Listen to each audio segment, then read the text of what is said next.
Well, hi, Christine. It's been a minute. Hey, I'm back. I'm back to the warm sunshine while it lasts. I'm looking out the window right now. So it's good to be back. It was a fun trip to New York. Got a chance to say hi to everybody, and now we're back. To kind of start a new chapter in our NHL lives. And It is what it. exactly are you wearing? What are you wearing right now? I have decided. So now that the Ranger season is officially done, and I think as loyal listeners of this podcast, you, the fellow listener, can probably agree that we are very happy that the Ranger season, their centennial season, has finally been put to bed, and we can move on emotionally. So I have decided to sport my duck snuggie that we got from the game that we went to, I guess, toward the end of the season. The first 5,000 people in line got a duck snuggie. And I have to say, it is one of the most comfortable items that I own. And it's all ducks. There's pockets, there's a hood. And I'm not going to stand up, but I will tell you, it is extremely big and cozy. So, I am going to sport it for the rest of this episode because, as you know, I am now a Ducks fan. I am now a Ducks fan. I am 100% Ducks.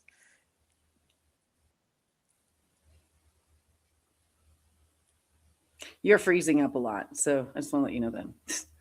Oh, I'm like trying okay. to kind of get into it, but I'm like smiling, but it's freezing. Yeah, just so you know, uh, so we can do that. So okay, we'll kind of catch it from here. That Let me. that snuggie was obtained by all of us, and yes, I have to concur. We'll have to do a dual snuggie episode.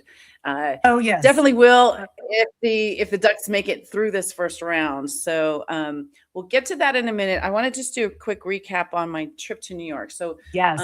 so yeah, we had a great time. Like Matt and Danny came in to New York, so we were able to see the doubleheader on April 4th, which Matt kind of did. He did a little like research in history. It was actually the second doubleheader of professional teams to ever exist at Madison Square Garden. The other one was in the 1960s. So this was really fun and an exciting day. We got there early, and it was a great game. The boys wore their LA Kings Quick jerseys. It just perfectly lined up with Quick playing his last home game at Madison Square Garden before officially retiring. That day was really the day that the rumors were really kicking in that it would be his final day, final weeks, with the NHL. Yeah. And I think it's the first day that the reporters were really kind of starting to ask him questions about that. Great game. We saw a hat trick. We actually saw two hat tricks in a row on Sunday's game too, which hadn't happened in a while. It was super fun. Also ran into a local Southern California friend whose daughter was riding the Zamboni that I found out 3 minutes before she was on the Zamboni, and I acted like a crazy mom running down to the glass,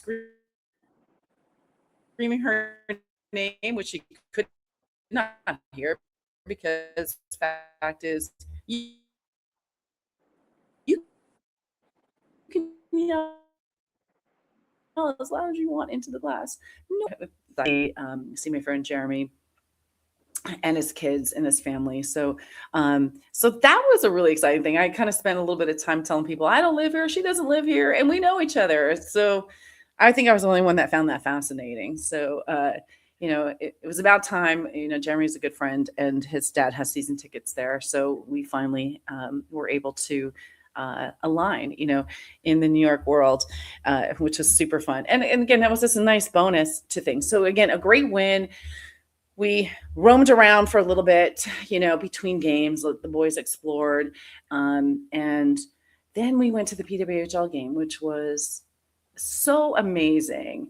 I met a lot of wonderful people. So many people were dressed up. I didn't know that the Sirens like chant was "wee woo," so we were all doing it wrong. What is It's it? "wee Wee woo" woo? like a siren. "Wee woo, wee woo, wee woo." Wait, I mean, we were trying to get were we were all into it. So did it wrong the whole time probably, but it was fun. Just the whole environment. The game was great. And again, in kind of New York fashion, they they were playing Seattle. Hillary Knight scored the first goal, so I mean that was great. We get to see these amazing players. I met one of the players before the game too, which was nice. I would never have known who these people were, so it was a really fun encounter. And then yeah, and then it was a great game. New York went to win, and it ended up, this game ended up going not only into overtime but to the shootout. And the PWHL, what they do is they do 5 rounds as opposed to 3. So it went all the way to the 5th round with New York winning. In true, like, I mean, you can't extend that game any further. It was perfect. So very exciting, an absolute sellout. It was the most attended PWHL game ever. Boston is second now that they've had their takeover game. And, look, I can't wait to see the end of the season stats for where they, they are coming and how they've grown on their own and with the push of the Olympics. So always here to promote women in sports and women who love sports. So an amazing crowd, a fun crowd, and a lot of fun things. We had a little giveaway, which you can see behind me was a nice little towel. I got a little New York sweatshirt, to commemorate that day, because it was history being made, and so it was fun to be part of that. And I'm glad I did it, So ended up with a doubleheader on Sunday to another win, another hat trick, and and just watching the potential of where this team could go if we stay with these young kids. It's been fun to kind of watch them shine at the end of this season, and I think we'll talk more about that as we grade our people, toward the end of like the playoffs or during the playoffs. We can do that, and and it's fun to kind of see, because I think the kids get more of a higher rating than the vets, and things, and so. Really? So all in all, it was a great trip. Got to see, a bunch of people that I know. So shout out to everybody who listens here that I saw. I love you, and I can't wait to be back. I already miss everybody. I've been home for a few days, and all I really want to do is sleep. And I know we're going off to drink wine and plan more things, tomorrow. So we'll get back into the swing of things, for that. So yeah, all in all, that was really good. And so today I'm wearing we're ending our centennial year. It's officially over. Today they did the player interviews, right? So did you get a chance to kind of watch any of those? What was most shocking to you? Well, I mean, there were a couple of things, but I think what stands out to me was Trocheck announcing that he had this bacterial infection for the last month. He said at one point he thought he was dying. I mean, that's quite scary. So, I know the Rangers had obviously a rough season, but the last month has been also challenging as well. It really is quite indicative that we don't know what's going on behind the scenes all the time. So I feel like there was a lot of injuries. There was a lot of health issues for this team that is sort of coming out now. And, with sort of the run that they made at the end of the year, maybe that is some bit of optimism for next year, that between the kids and if everybody can get healthy over the summer, maybe we see a slightly different team at the start of next year, and this retool will, turn into something that actually could work. Yeah, I was reading some of the player exit interviews. You've got Rempe, who kind of really wants to stay here. So I want to kind of listen to future episodes for this, because one of the things I kind of caught was he really he's a dreamer. He wants to be with this team for a long time. And the note I saw was that a lot of people really aren't looking long term for teams, as kind of the historical, like the Lundqvist and even Mika, and do we want to be seeing that? Or do we want to see them play their best against or with other people that would help them excel or develop further? How we saw half our team come to the Ducks, how they're doing now. It's a testament right there, to that could better their career. So it's an interesting thing that we kind of want to look into further. He's been rehabilitating his thumb for interesting to see where he comes in on next season. And some people are looking at maybe being traded. They don't know, so there's really not a lot of comments there. They're just like, we leave it up to agent. It is what it is. Mika very strongly saying, I want to, I plan on being here. I don't plan on going anywhere. There's few people that have control over their future. He's one of them. And he did well this season, and actually Definitely. too, Shesterkin came up with, he was one of the top 3 goalies in the whole league, and with one of the worst teams. So it also shows you can excel your own stats and development, without without the collective, ups and downs of the team. So again, an interesting season marked by just fate, tragedy. I mean, I didn't see Miller, confessing that he got injured during his Olympic, celebration, but he's going to take that to the grave. Probably. So if you haven't seen the exit interviews, you can go on Twitter, between our well-known reporters, Molly, there's Johnny Lazarus, and Vince Mercagliano. So you can kind of check out what they said. They kind of captured it really nicely. And Drury, they interviewed Drury too. And it was just there, it was like, yeah, I can't promise anything. I think the team itself has higher goals set for themselves, than their own, owner and general manager, so that was kind of interesting. And I will say, I have to look and see who it was. One of the guys has a vision board, which is super darn cute.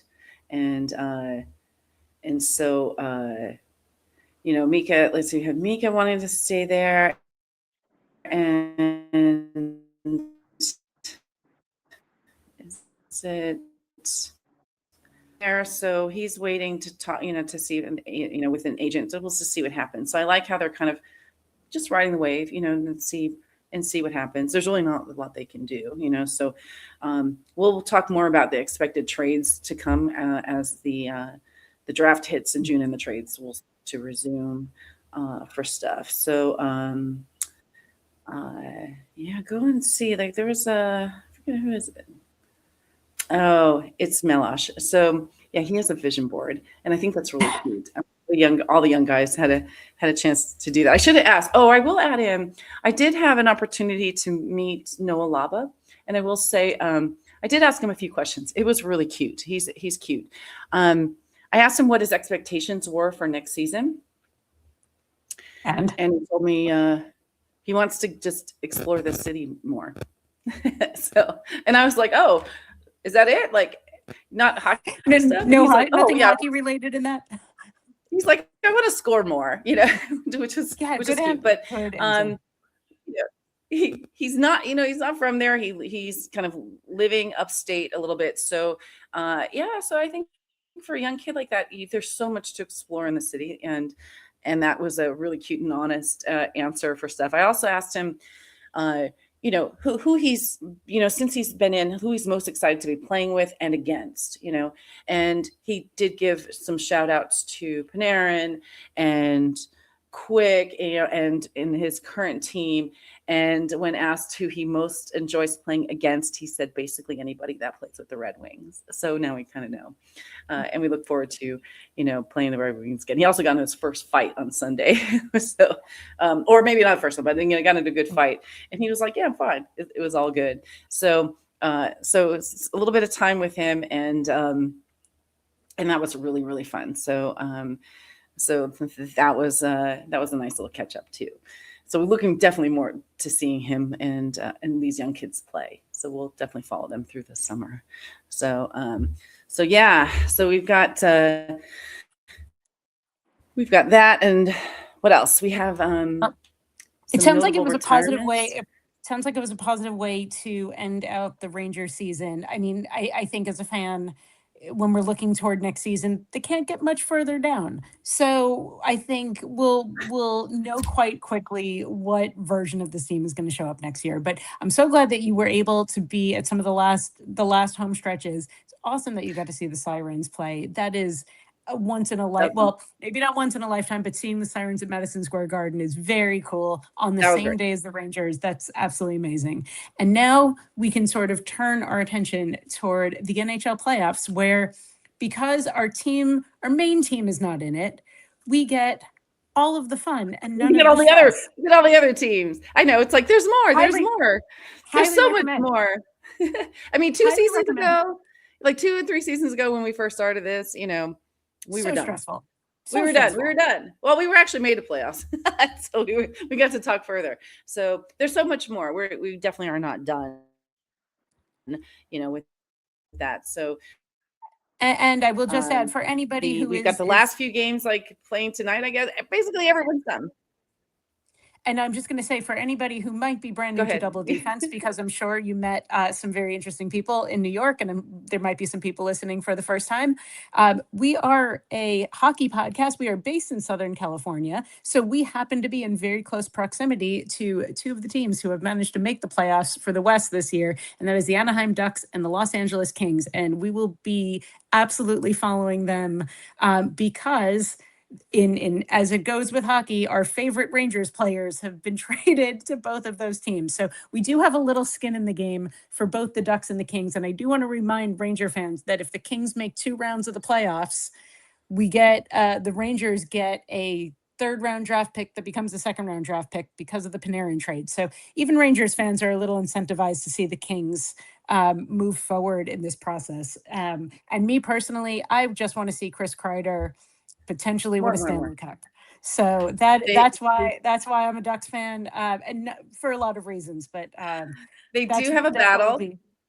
Yeah, big battles. Both of them have big battles coming up. Yeah, right. Yesterday it came down to the wire between the Kings and the Ducks, actually vying for positioning, and I watched that game along with you. The Ducks game, it is, because we can't watch the Kings game. I don't know where the Kings game. I had it on my phone for a little bit, but they lost. So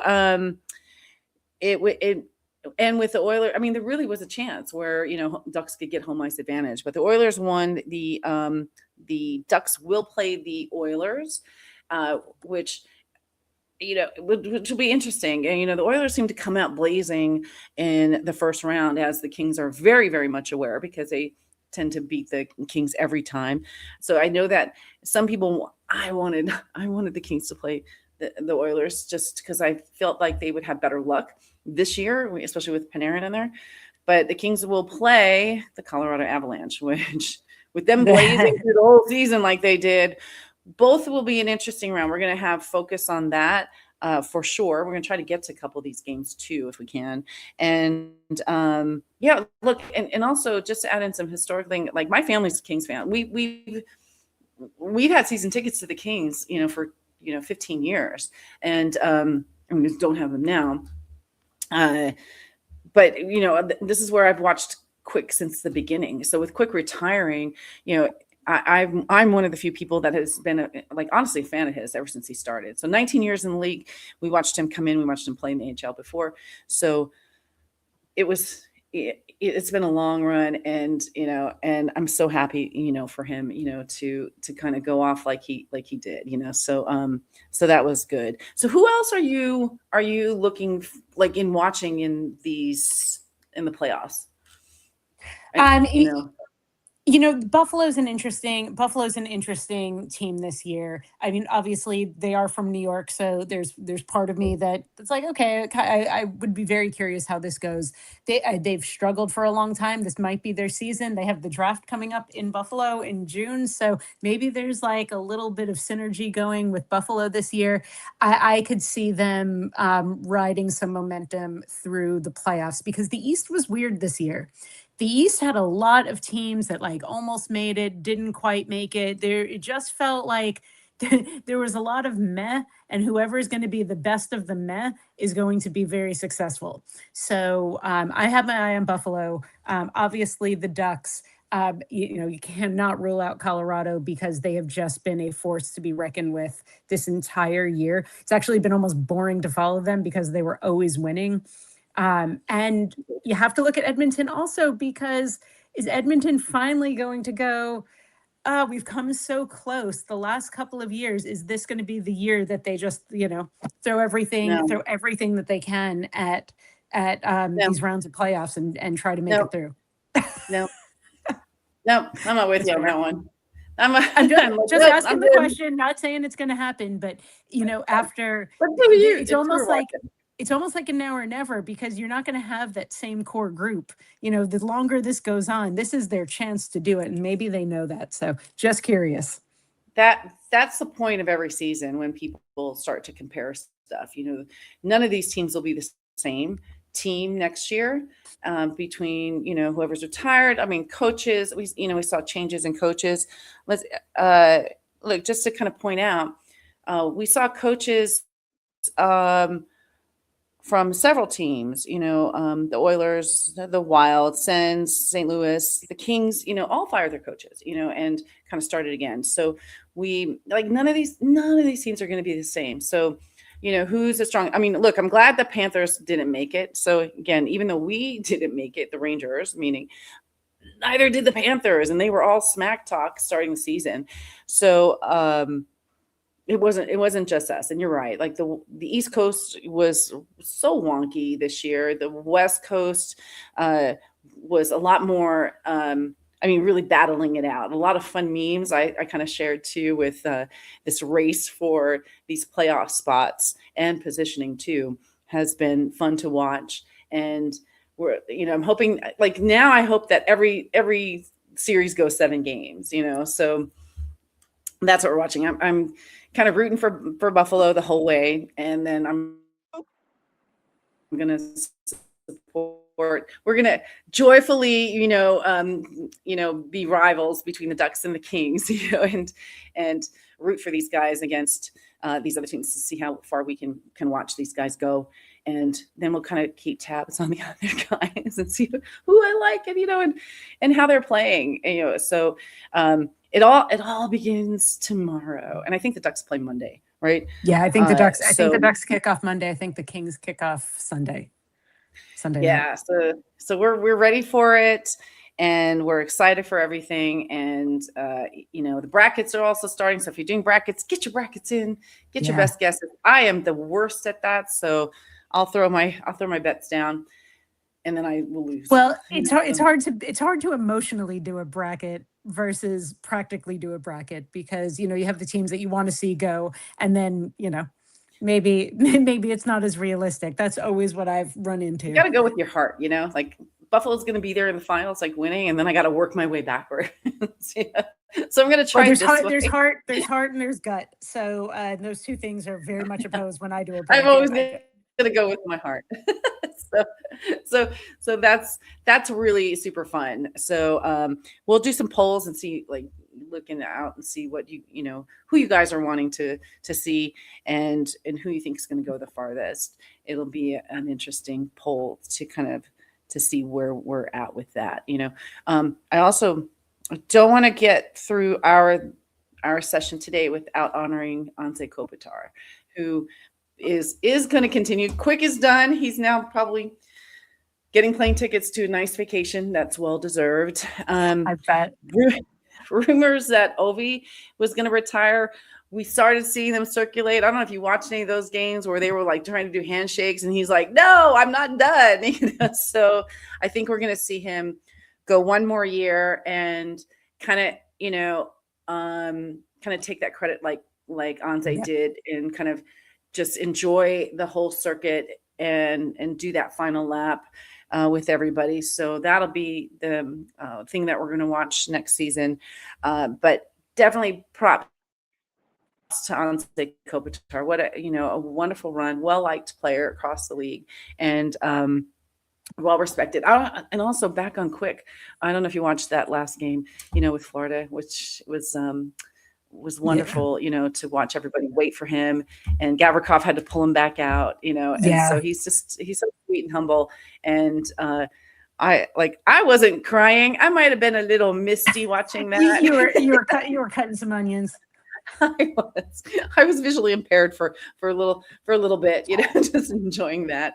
And and so like, and it's players doing what they should be doing. I'm not going to give them any more credit than that. And it was good to see that they stopped their celebration in their final game too, and just and honored a very quiet and humble man. So 2 big retirements. So there's a couple other guys that went out. So, I'm just going to not.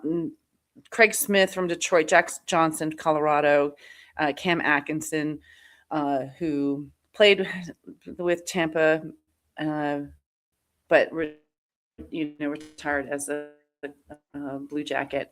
And one I just put on our post today was Andreas Thurston, who's with Nashville. So a couple other players that were going out and retiring. We may see more over the summer, but to end the season, this is our recap of that. Let me ask you, Christine, just what are your thoughts on what do you think Quick is going to wind up doing? Do you think he's somebody who will go into managing, coaching, sports casting? What do you think? Where does he go from here? You know what I want him to do? I want him to open up an Airbnb that we can go and just stay there and get meals and lessons from him. You know what? Like, wouldn't that be the best? Like, that would be great, right? He's a great temporary dad, like, to people. I'm hoping that we see him in an organization. I feel like he might come back out this way. I don't know why I think that. And I could see that happening for sure. There's so many opportunities for him to coach and be involved in things. So I think he's going to take some very well-deserved time off. His kids are still quite young, and enjoy his family. And maybe next season, it'd be nice to kind of see his name pop up. He's just one that's too good and too valuable to, up and coming people that, his knowledge and experience would be so beneficial to people. So Quick, if you're listening, take note. Airbnb is the best idea. So, we'll help you manage it. We got it. So that is the best. Probably that is so specific of an answer that I was not expecting. I absolutely love it. Absolutely love it. It's right there. Yeah. He's gonna. Yeah, we'll see. Wouldn't it be great? I need all you help out a winery that we can visit on a regular basis. Exactly. I need all these retired players to do something I would want to, partake in. Airbnbs, wineries, anything 100%. like that.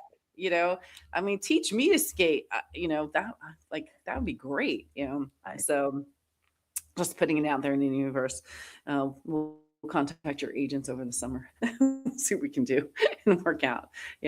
So that's good. Let's end with a really good note. We have one more area that's really firing up. Can't ever let it go is the PWHL. Aside from the craziness of breaking all the records and stuff, they too are finalizing their season in an ultimate run for the money fashion, right? So you have Montreal, Boston, and Minnesota are all confirmed to be in the playoffs. There are 4 teams that go to the playoffs within the PWHL. But you have, with 3 games left, Ottawa, New York, Toronto, and Vancouver. All Toronto, Ottawa right now sits at 36 points. New York and Toronto are tied at 34 points, and Vancouver's at 30. So Vancouver's less likely. However, if you're not aware, PWHL awards 3 points for a regulation win. This is anybody's game right now, and we just watched the Sirens kind of play in New York fashion. I was texting my child, who was like, "What's happening here?" That where they actually were down to, they tied it. They ended up winning in regulation with seconds to go. And all I could do is text them and say, "Welcome to this New York fan base, because this is our life," right? These teams will drive you crazy. The women are no exception. But a fun game to watch. Again, with 3 games, I'll just give you one. Like tomorrow, New York plays Ottawa. So Ottawa's got 36 points. New York's got 34. So it's a must win for New York to win. Tomorrow is going to be an amazing game. Again, 3 games left, 9 points max. One of these 4 teams is going to get in to the playoffs in the next week, and then we will be following their playoff run as well. So real exciting for them. And again, they've got a couple. Boston, I think, has a couple injuries and a couple of top players out as we're going into this playoff season. So follow our Instagram for updates on that. I always post them as stories when they come up. So we have all the up to the minute details on playoff action across the board. So we have that. Yeah, and then we'll have to bring Matthew on to give a take on what he's expecting from the PWHL playoffs, because Minnesota seems to take it all, so we kind of want a little bit of an upset. So basically, I think people are like anybody but them. Although I have to say, I'll go back to going to the PWHL game. I ran into a couple people I was talking to, and I was wearing all my jerseys for warmth.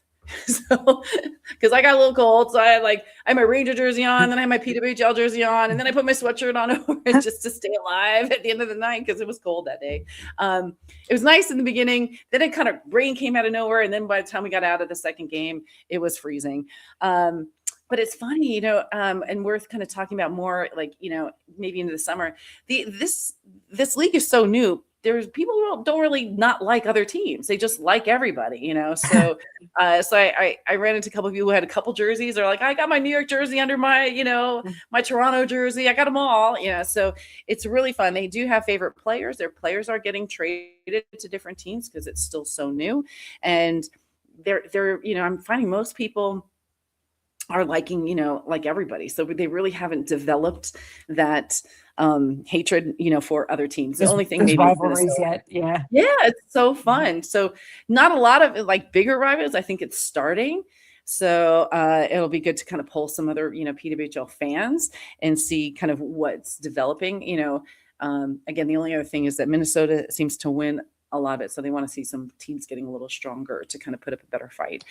So it'll be really fun to kind of watch their playoff series too, to see who takes that, So because I don't think Minnesota's at the top. So we'll see, So we got a really fun next couple of weeks to kind of see where things lie out, see if our hometown teams here, get farther than expected, and how fun it'll be to kind of watch them play. So real quick, we'll end it with how far, what do you call it? How many games do you think Anaheim's going to go against Edmonton? They're going to take Edmonton. I feel like they're going to take them. I think that the Ducks are sneaky. I think that they have really smart coaching. They have very smart players. I think a couple of days off is going to do them good. And I think that they are going to outsmart Edmonton at their own game. Don't hold me to that, but that's what I would like to see happen. How many? And how many games? We're going to go, this is going to go long. This is either 6 or 7 for sure. 6 or 7? Okay. Yeah. What do you think about the Kings? Kings Avalanche. If they make it, it's going to be Kings in 6 by a miracle. So it's definitely going to be a tough fight. But they have Panarin now. Weirder things have happened. The playoffs are a totally different animal. We've talked about it on this podcast many times before. The playoffs, it's like the regular season's erased and everything starts anew because this is a different sport. Yeah, and the Kings are really a testament to that. So if we go back to 2012 when the Kings winning the Stanley Cup, just go back and watch that. They came in at the bottom playing San Jose, who was at the top. Rolled right through them. And I think that one they were down 3-1 or 3-0 maybe. And they just rolled. I mean, they rolled through everybody. I literally watched that whole series with my jaw dropped. I would watch a game. I'm like, I don't even know how they're winning, but they were, and they made it all the way through to the top. So yeah, if the Kings, if anybody can do it, the Kings can do it. They kind of set an example 14 years ago, and their nemesis has been the Oilers. This will be interesting to see how they kind of come into this playoff. Absolutely. And as a Kings fan, you have to be rooting for the Ducks too, because I can imagine the Kings don't want to face the Oilers again. I know. Both of us want to see Oh, we need a freeway series. Freeway series would be we have our amazing. jerseys ready. We have everything ready. Oh, like we'd I've be got there my with bed. bells on. like I'm close to the Ducks and Liz is close to the Kings. It's like we have So our. we're we have it'd be the first time we're rooting can against camp each out, other, we're good. though. I don't even care. It'll just be fun to watch. This is the beauty of watching the playoffs without a vested interest. It's super fun. And even though somebody argued with me a couple of years ago on Twitter or Facebook, of course, the best team always wins. Always wins. So again, starting fresh, everything begins tomorrow. And we're super excited to see what everybody else thinks, what we're going to witness. And, let's see some more history happen. Let's just make it happen. And, look, I'm voting Sabres all the way. So that's where my vote goes. So it all begins tomorrow. Let's play. Here we go. All right, everybody. Thanks so much. Bye. Have a great day, guys.